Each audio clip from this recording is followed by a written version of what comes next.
Mansi and I'm here to say a small story.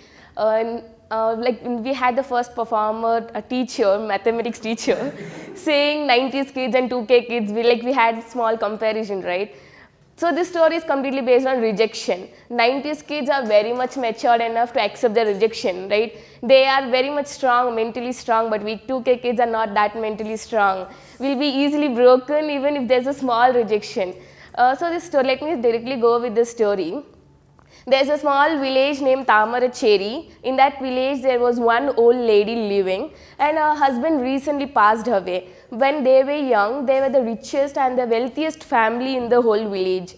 So now, after the death of her husband, she was left all alone in the family, and she had no kids to take care of her, nor her parents or the relation. She was only one all alone lady. So for few years, she could go to the job and earn her daily wages. But after some time, she's become very old and she couldn't even go and earn her daily wages. So one fine day, she just decided to sell those aluminum and steel utensils which were there in the home. Every day, she started selling one or the other utensils and made money out of it, and she started utilizing that money for her daily foods. One fine day, so most of her utensils was sold to one person named Tamaradasan. His name is Tamaradasan, who lives in the next village. He used to come to everybody's village, every doorsteps, collect those old utensils, polish them, and he used to sell for a very higher rate. He was very much skillful in that. Whenever he's buying those old utensils, he used to buy for a very low price. He's very much skillful in negotiating in that. So this is how he had this old lady customer every time. So most of her utensils were sold to that person only. And now one fine day, she was only left out with only one copper bowl, okay? And this copper bowl is very much special to her because she remembered her husband saying the speciality of this bowl whenever he was alive. Like this bowl was gifted by their grandparents and having it from so many generations. She had no heart to sell this bowl, but still there was no other option also. She was only left out with this one copper bowl. So the same thing, the next day Tamaradasan visits everybody's home and he'd come to this old lady's home, and now it was the turn for her to sell this out. So with complete stone-hearted, she goes and gives this old copper bowl to him, and he checks this bowl all the sides. He turns it in and around, he checks, and he finds too many damages in it. And he starts pinpointing, saying there's so many damages in it, I'll have to restructure it a lot, many things. I can only offer you 2 gold coins. And she was completely sad and her face turned pale. She was like, my husband has said so many things about this ball and he said so many speciality, it is very much special enough. And he's only ready to offer me 2 gold coins. She was little strong enough with her decision, and she boldly said, if you're ready to offer me 10 gold coins for this ball, I can give it to you, if not, no. He was like, he sarcastically laughed at her and he said, you expecting 10 gold coins for this old copper bowl with so many damages, I cannot offer you. It is me, I'm at least offering you 2 gold coins. If it was some other merchant, he would have not been ready to offer you even 2 gold coins, he would have only offered you 1 gold coin. She was like little surprised and stunned, but still she was very strong with her decision, okay. And he was like, he just gave the bowl to her, copper bowl to her.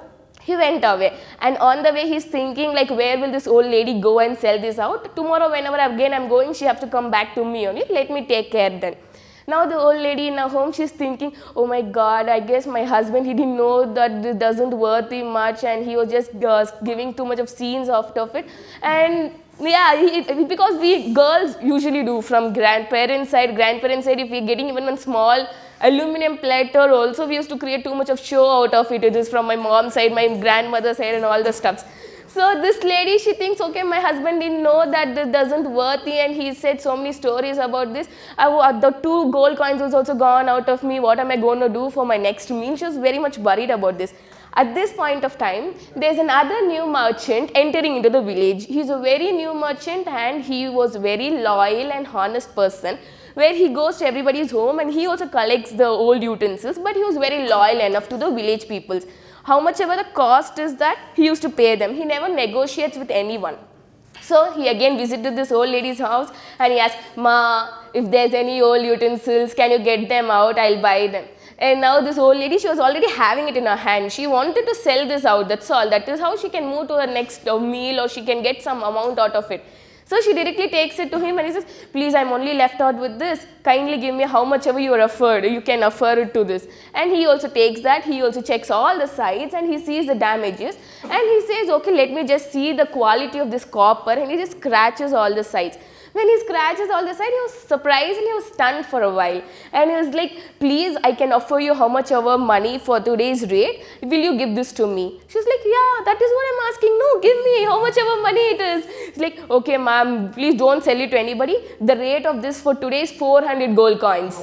And the old lady was fully stunned and surprised. She was like, what, 400 gold coins? Just now that person said it doesn't even value for 2 gold coins and you're ready to give me 400 gold coins. She just thought it in her mind, because we ladies, we never disclose all these things. Oh.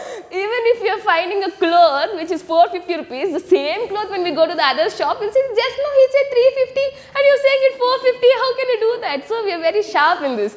And this lady kept quiet, and that old man said, yeah, it's for your gold, please go. I'll only buy this from you. And he offers 400 gold coins, and now this side. The old lady, she's very much happy. That's all. It's like a lifetime settlement, right? Where's this 1 gold coin, 2 gold coin? She got whole sum of 400 gold coin and she's happy with that. These 2 merchants, now they meet end of the day near the marketplace. And the Tamare Dasan, who actually missed that out, he didn't know the value of that product actually. He just saw the outer side of it and he saw the damages and he started just blaming out for the damages in that copper ball, but he didn't know it was gold at all.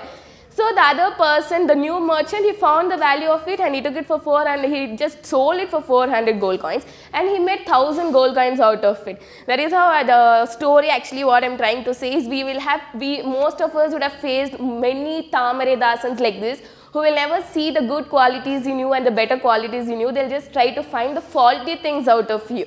So rejections, whenever we are facing any rejections, it doesn't mean that we are not good enough. It means that other person didn't know to value and actually didn't know to value us in the right situation at the right time.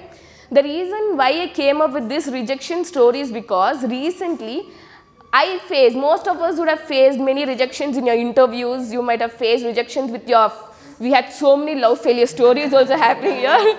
You would have faced those rejections like love failures, girlfriend, boyfriends, your proposals might have been rejected and your beautiful friendships might have been rejected. So that is how whenever we have been rejected by one thing, we might get the other better deserving thing in the future, upcoming future. So that's all the story is about. Now let me tell you guys like why I had come up with this. I've been working 1 year as an academic coordinator in a well-known college, and I even started continuing doing my MBA also in the same college, because I thought, yeah, Hamilton is like, I can work here and do MBA also. It is going to be easy thing to me.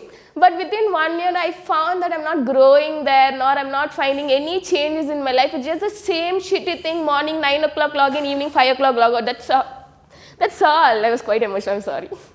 Okay, so it was just going on like that, and people over there very much super seniors. Like now, you all are 90s kids and it was only me 2K kid. It was the same. Over there, everybody were 80s and 90s. It was only me who was very young and they were not ready to gel up with me. I am not ready to gel up with them. They are not understanding my jokes. I am not understanding their conversations. And these people, they gossip. They avoid me aside because I'm too young to understand those gossips. All these things happen. So one fine day, I just decided in my mind, let my 1 year get completed, because whenever we are working, we should have that at least 1 year of experience. Only for that one ethics, I just waited for 1 whole year. I was left out with 1 month of probation period. So during this time, I just started searching for jobs outside. Every companies I go, I was being selected and they call me for documentation purpose, but my documents are stuck here in my college because I'm doing my MBA. And I don't want to say them that I'm quitting the job. This probation period was not officially announced. Unofficially, I kept it myself in my mind. Like 1 month, I'll have to search the job, because for sure they're not letting me go out of the college. They want me there to till I complete my MBA. That was the actually talk happened between us. And so I'm like nearly 5 to 6 companies I might have attended the interview. Every company, one company if I was being rejected, the other company I was being selected with a good package. But the thing is, they want me to submit my documents. I have no documents. Second thing, they're not ready to give me holidays for my exams. Every 6 months once at least I want 10 days of holidays. No company for sure will agree. But one fine day I finally got the place like how I wished, with no documentation except because they knew me, and we had all the procedures like HR, technical round, aptitude test, everything. I thought finally here also they're gonna ask me my documents and they're also gonna reject. But that didn't actually happen there. We had an open talk and I said this is how the scenario is and all my documents are locked up here. And finally they agreed me. They're like, okay fine, if you're continuing here for 1 year, we're ready to hire you. And yeah, I'm now being placed in a very good organization with very good package, with very good colleagues, with very good environment, with amazing holidays and work culture. That's all. Thank you. Drop a like, leave a comment, and don't forget to subscribe. Thanks for watching.